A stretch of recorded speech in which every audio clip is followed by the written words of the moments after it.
Nagsimula ako ng self-improvement journey noong 2020.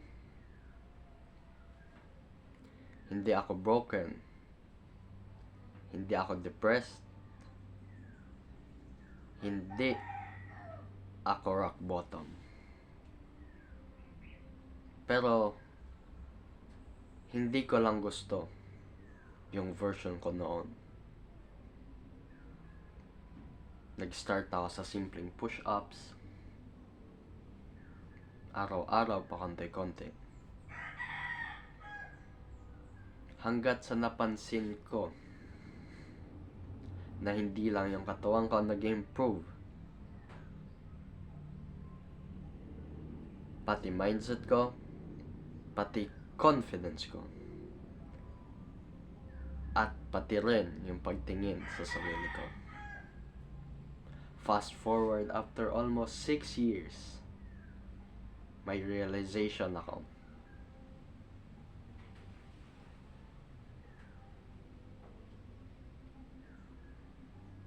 Self-improvement is about 3 things: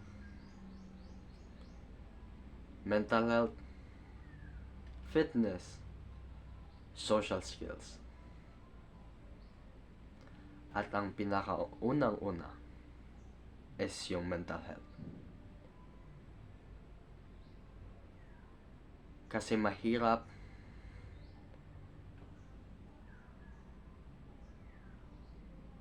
maging happy kung hindi mo gusto ang iyong sarili.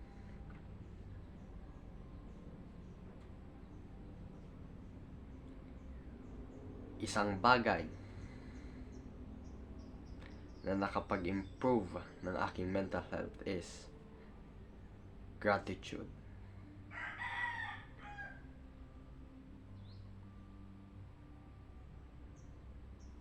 Kasi sa kasabihan nga envy is the thief of joy.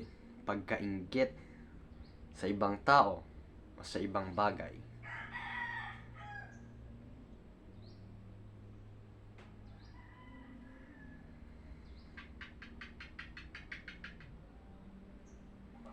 diyan connected ang fitness, hindi lang sa pagiging mas attractive, pati din sa pagiging confident sa sarili mo, dahil ginagawa mo yung hard work na kailangan gawin. And lastly, social skills. Kasi mahirap kahit anong improvement mo sa katawan o sa mental health, kung hindi ka marunong makipag-connect sa ibang tao, mahirapan ka maging masaya. So, if you're starting ng self-improvement journey mo ngayong 2026, hindi mo kailangan ng complicated system. Hindi mo din kailangan gawin lahat. At hindi mo kailangan ma-overwhelm. 3 lang: mental health, fitness, at social skills. I-master mo itong 3 na to, at susunod yung ibang steps. Peace.